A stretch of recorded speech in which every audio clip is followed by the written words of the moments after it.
Believe Nation, we are live. We are live. Happy, what day is today? Friday. Happy Friday, my CEO day. It's been a fun day. I spent the morning with Kevin O'Leary. Went down to his Toronto office, which he hadn't been to in 6 months, and we shot a couple of videos. One's going to be on my channel, one's going to be on his channel. We answered your questions.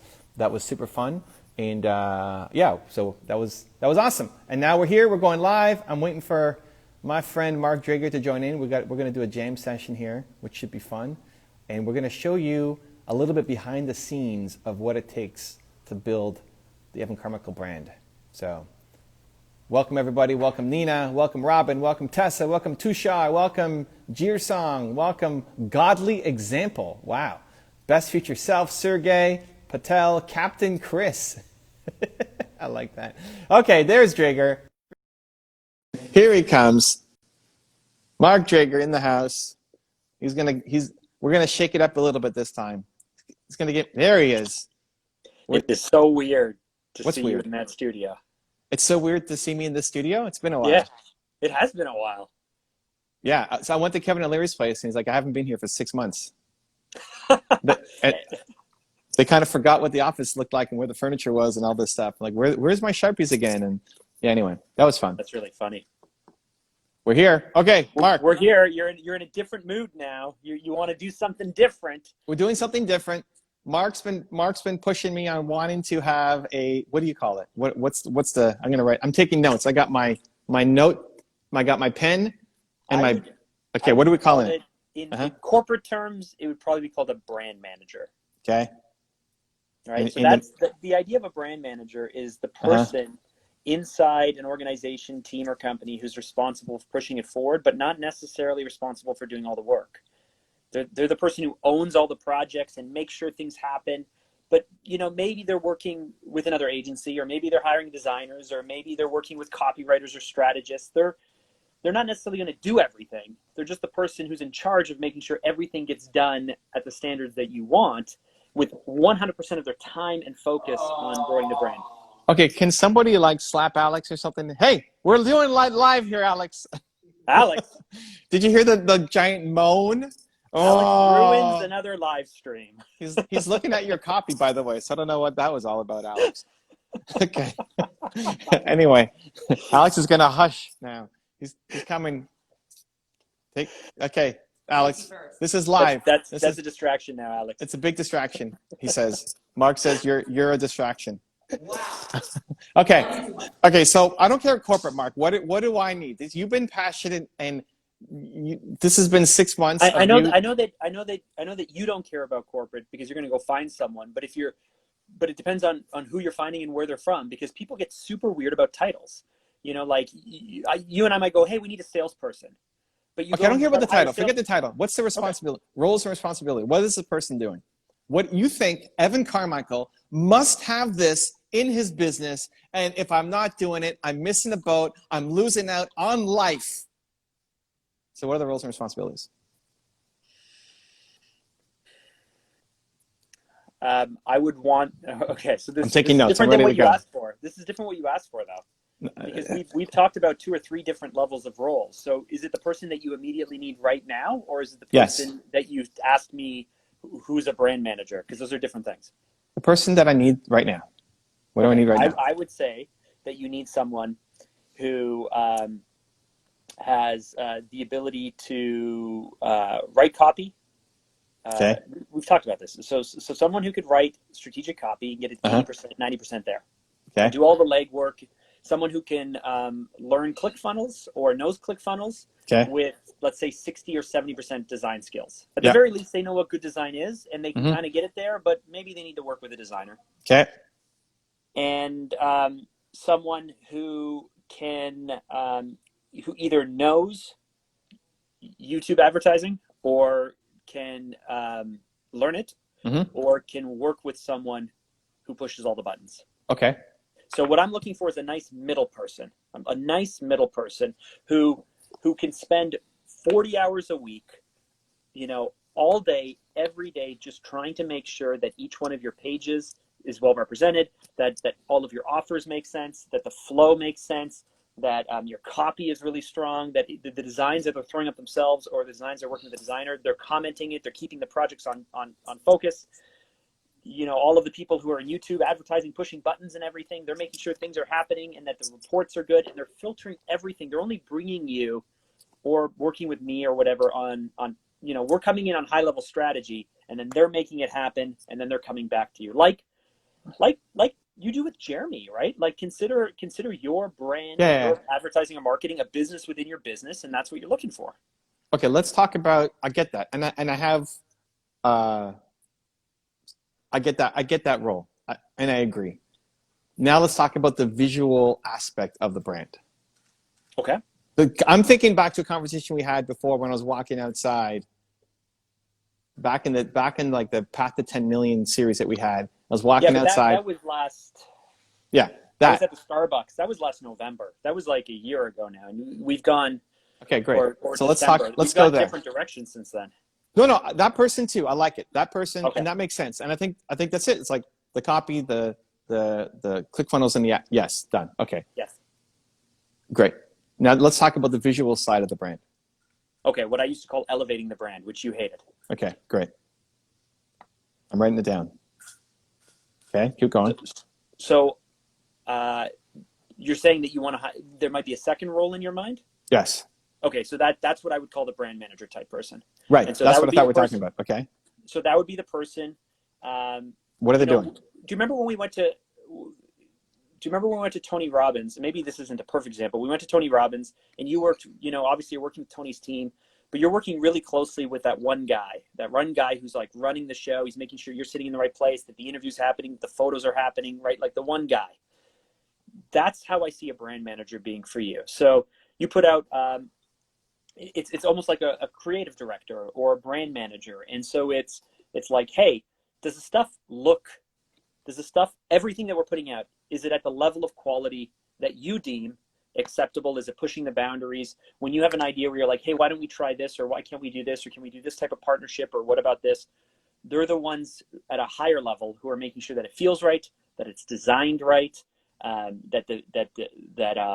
you know, they may be coaching your team in terms of actual design skills or music cues or picking things. That's when we talked about, you know, when you had your pair of pants, when you're like, I want an Evan Carmichael pair of pants. Okay, so what I'm looking for, what you just said before for the last role, I want them to do these three things. They got to write copy, they got to know ClickFunnels, they got to do YouTube ads. Awesome. Yeah. I wrote those down. Yes. Brand manager now, elevating the brand or whatever we're calling it. Great. What are the 3 to 8 things that they're doing?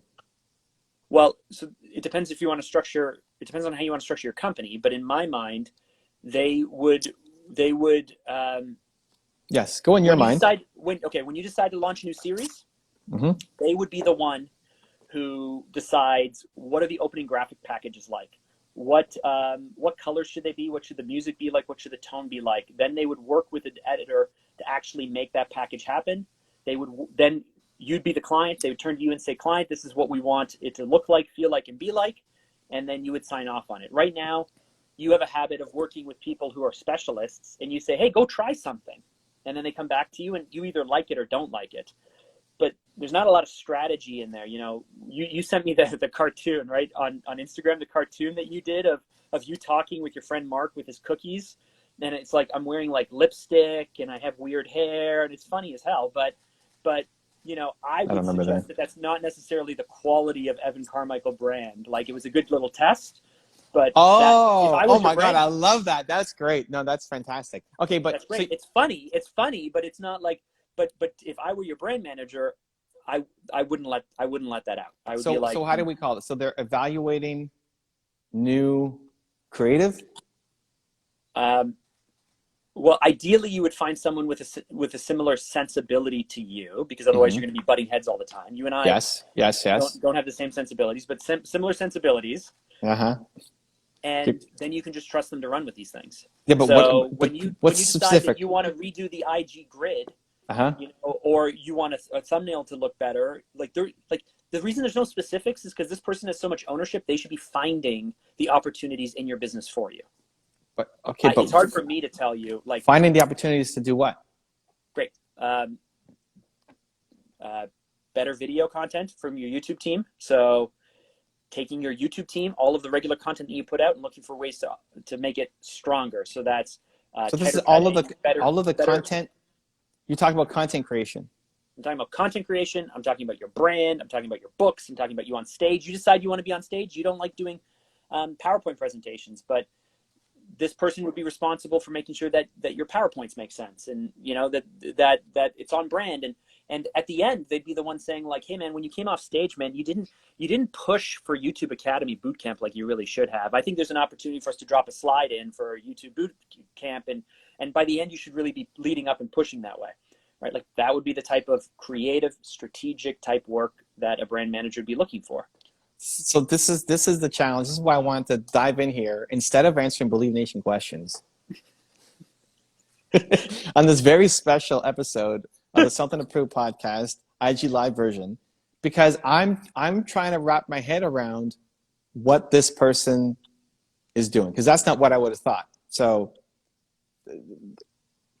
think about it. If I followed you, if Mark Drager, me, mm-hmm. the best person in your life, better than your dogs or Nina, if I followed you all day, every day, and was you and you were, I don't know what you worked on today, right? Great. So you worked with Kevin O'Leary. Mm-hmm. You just were on a call with Kevin O'Leary. No, I went to go meet him. Great. You went to go meet him. Yeah. And was any footage shot of that? Yeah, we went to go. Oh, like BTS? No, we were filming. We were filming an episode. Right. So that would be the type of thing where if, a few days ago, if I was looking at your schedule and I was this person, I would want to have a conversation with you real quick. Is there any benefit to you shooting behind the scenes, or does it make more sense for you just to shoot stuff on your phone? If you're doing it on IG, cool. I don't have to worry about it. You take care of that. The stuff that comes out of it, does any of it make sense or not? Next thing. So what I need help with, and I think once I figure this out, I can run really quickly. This is when I'm stuck in the muck. Mm-hmm. The top end is just about the Evan Carmichael brand. Like, okay, great, I get that, but that's too general. And then all we're doing is talking about super specific, like, oh, you went and did this, so that person should have been involved here. I'm missing the middle layer. Like, what are the buckets? So you break up all of your content that you produce. Okay. And so if you think about all the content that you produce. Okay. If I was starting in this role, I would want to audit everything and see if there's any opportunities to make things better that would actually lead to results. Because we just don't want to design things for the sake of making things cost more or be slow or whatever. So I would audit everything and look for opportunities to make results. On your content side, I would do that on YouTube and I would do that on IG. Then I would look at your entire website experience and I would look for opportunities to make that better. I would look at all your speaking. I would look at your partnerships, the new show that you're launching where you're interviewing people. And so the only way I can explain it is what I'm doing for you is making sure that everything sounds right, feels right, and I'm coming across the right way, and I'm making the most of every opportunity for you. So it's not like this work isn't already taking place. It's just you do a lot of the decision making intuitively.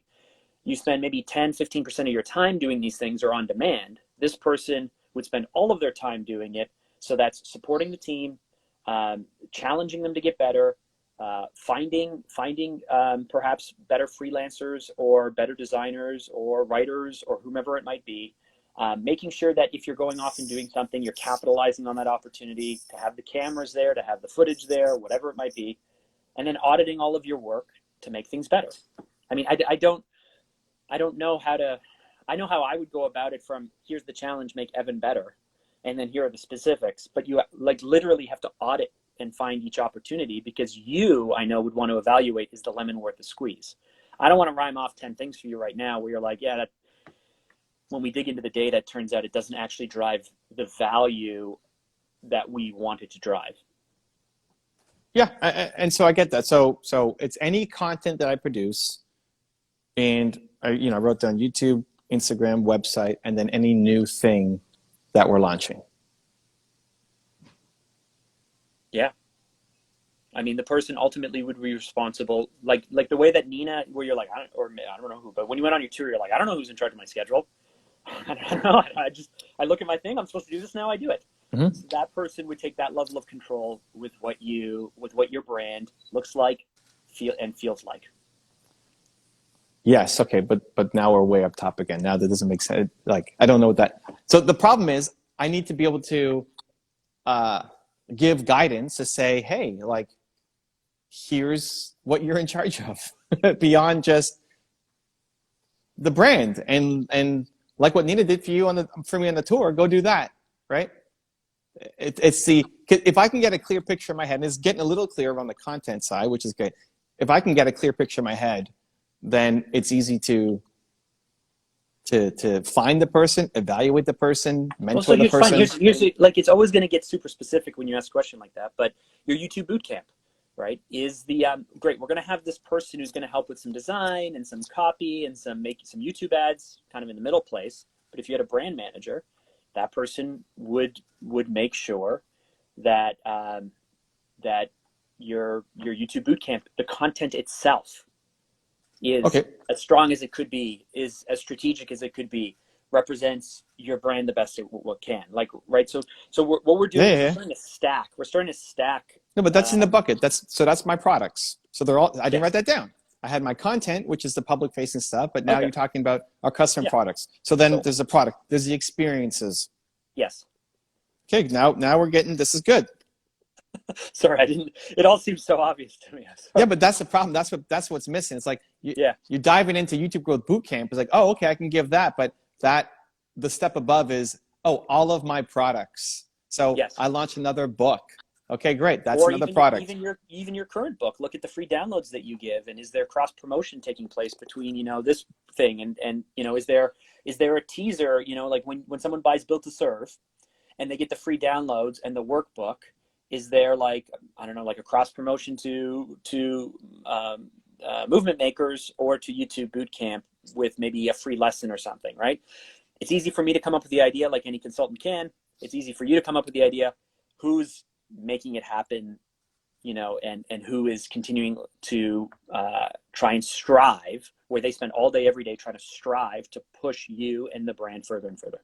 Okay, so yes. Stop saying that, Mark. Stop saying that, Mark. Great. So we got content, we got products and experiences, and collabs. I don't know if that's considered a product in your mind or content, collabs, but what like sponsorship to line them up. Like what? Sponsorship opportunities. They so if someone comes to you or goes to your agent, and then there's a sponsorship or a collaboration opportunity. Mm-hmm. In my mind, once the agent pens the deal and everything's done, this person should be the person who's responsible for making sure that it's, again, as strategic as it can be and everything else. So they're the ones ultimately responsible for delivering on this. Hey, Microsoft wants to work with you again, and they want you to do, they want this kind of thing, but they're not sure. And you come back with a proposal or a response or a way that you think it should happen. This person's responsible for making that happen. That now sounds a lot more like project management. There's project management components to it. I mean, essentially what most people in your situation do is they build a team around them. So they build their own internal agency, right? They build an agency within the company or a marketing department within the company, you can call it too.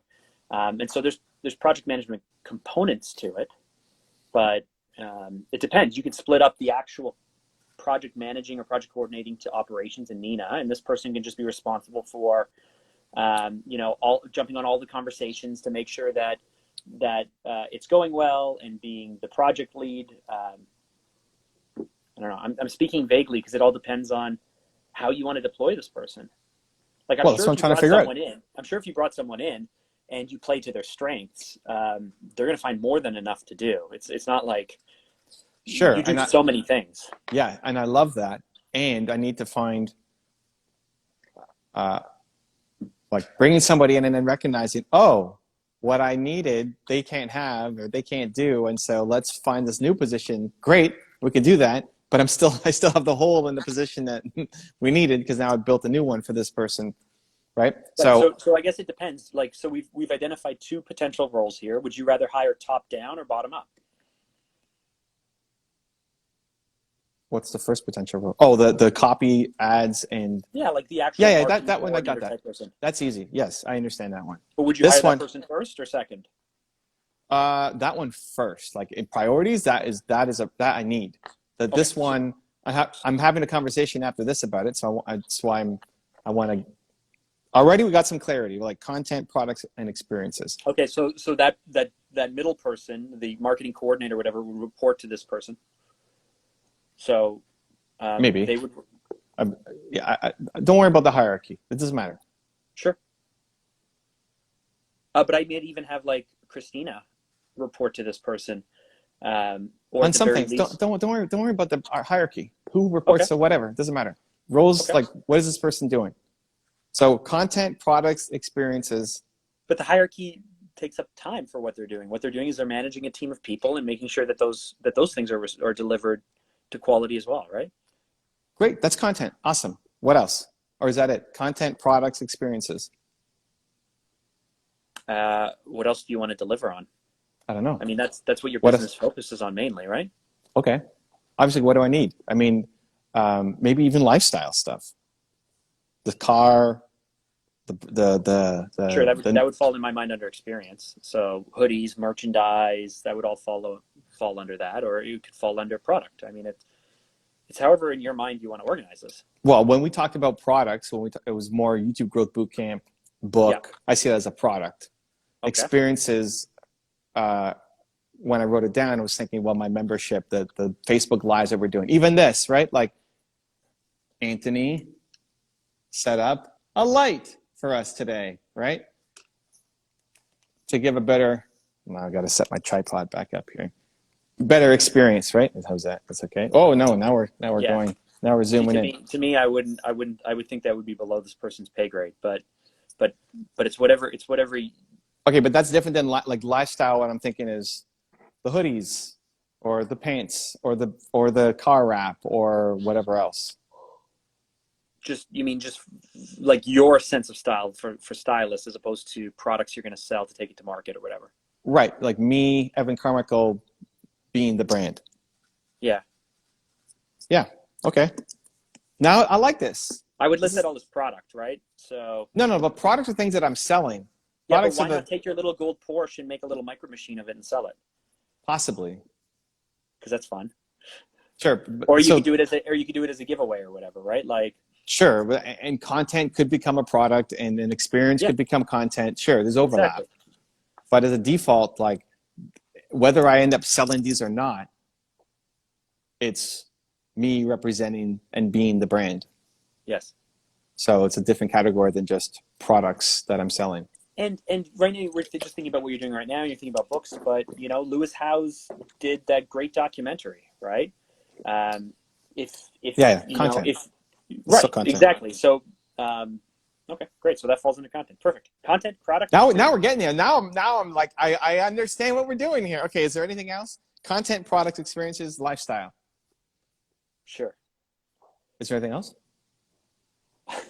You tell me. These are your buckets. These are your categories.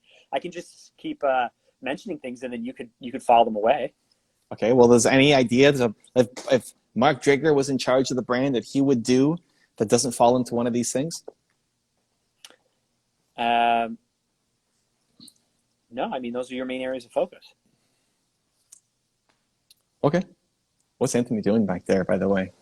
He's setting something up. He's setting up a C-stand. He's setting up a C-stand? Yeah. C-stand. A seat stand. A seat stand? Oh, he's doing a C-stand. A C-stand. That's what I said. That's what I said. We're going to do a photo shoot for Built to Serve. Sounds good. Yeah. Yeah. Okay. Okay. Somebody's Nina's saying IG Believe filters. IG Believe filters. That would be considered an experience, I imagine. No, that's they want to know if you speak French. Evan, you speak French, right? I mean, I don't, but you. I'm pretty peu. Oh, come on. You went to French school for like 18 years. Oh, dude. 18 years? That's not true at all. Didn't you go from when you were like 3 to when you graduated? No, I was in. Okay, let me think back now. When I was 3. Yeah, that's when most people start junior kindergarten. Okay, so I started in a Montessori, and I had a lot of issues at that Montessori. That's where I was hiding under my desk and not listening to the teacher and like your hair and just so my parents like we got to find another school. So they put me into a private French school for grade, I want to say 4, 5, 6, 7, something like that. Okay. And that's where I went to French immersion. So it's mostly French. You learn math in French. There's one English class per day. And then I went to a different school where I spent just before high school and then all of high school, something like that. I don't remember. I'm so bad looking back. Maybe the years. Maybe it was only there for like 2 years. I don't know. It felt like a long time. He doesn't even remember his high school experience. No, Anyway. no, hold on. No. Okay, you know what? No, I was 8. So when I was 8, my parents took me to go see a child psychologist because of my issues at the French school. Oh, okay. And so the child psychologist said, they got to take him out of that school. So then they put me into a different school. And that's where I stayed until I graduated from university. So from 9 or so, I guess, until, how old are you when you graduate? 18, 17? It depends. I was 19, but it depends when you're born in the year. I went to OAC. Great. I went to the last year of high school. Okay. We only had 4-year high school. So from 5. No, I had 4-year. How did you do all your OAC credits? You snuck them into grade 12 and grade 11? I don't know. It was a 4-year course. Like everybody did in 4 years in my school. Really? Yeah. That's weird. So, anyway, so from age, 18. 9 until 8 17, to 18. 18. So, yeah, so 10 years. Yeah. I was at that one school. Okay. So I learned French, and I actually I was French Student of the Year. I won l'épée française, which is the French sword. But I was like, OAC French was what I was doing when I was like 8. It was super basic, easy, because I was in French immersion. So I won all the French awards. I finished OAC French in grade 9 and got the best mark. My son's experiencing that right now because he's in grade 7 and he just switched from French immersion to an English school. And so their French class, he's just like breezing through, but he's becoming a little bit arrogant, I think. You get dumber. Yeah, you get dumber. No, like I was put into OAC French in grade 9. Okay. And I won the French Student of the Year against people who are like 3-4 years older than me. And I'm sitting there by myself grade 9 is when you're a rookie in high school. Like you get that's your first year of high school. And you're with all the seniors who all want to razz on the like rookie guy. So I had no friends in that class. Is the term you're looking for. Yeah. I had no friends in that class. And I smoked all of them in French. It's still super easy, but it's not because I was a genius, just because I did the years of French immersion. Anyway, That's the story of Evan's life. Yeah. No friends, smoked everyone easily, and it's all because he prepped and trained. In French. Or whatever I focus. Kevin O'Leary asked me we talked about the election, like who's going to win the election. The U.S. election? I didn't even know what you meant. I was like, okay. He's betting on Trump getting reelected, by the way. Okay. And I said, dude, I don't know. I don't pay. If you ask me about YouTube, League of Legends, salsa dancing, I got great answers for you, but I pay no attention to the election. I don't know what's happening. I barely know anything what's happening in the U.S. with their elections. I don't know. Just before an election comes out here, I'll do some education and I'll go vote. Otherwise, my mom will be very upset at me for not voting. So I voted in every election. You don't vote. But I just think entrepreneurs are going to solve all the world's problems. So anyway, I could get back into French if I wanted to, but anyway. Okay, last question, Mark. What's your favorite color from Leah? Oh, my favorite color? Orange. I'll go gold. It's a little fancier than orange. I think most boys who were raised in the 80s, like me, I'm born in 83, orange and brown were really big in the 80s, but I think there's like a lot of people my age, a lot of guys my age where orange is their favorite color. So. All right. Mark, people want to listen to Something to Prove podcast. Where are they going? Well, this was not a good example of it. So it's a bonus episode anyway. It's a bonus. It's a bonus episode. You can go ahead and look for Something to Prove podcast on Apple Podcasts, Stitcher, Google Podcasts, all of those places. Or if you want to look on YouTube, on one of Evan's channels, just look up # Something to Prove. Actually, this one doesn't get there. The bonus ones don't go to YouTube. So I also learned that if you look up Something to Prove podcast on YouTube, none of your videos rank because you guys use # Something to Prove. So yeah, it's too long. Something to Prove podcast. Okay. It's just too long. So something to prove. Go check it out there. Thank you, Mark. Have a great weekend. Much Ciao. love, everybody. We'll see you Monday.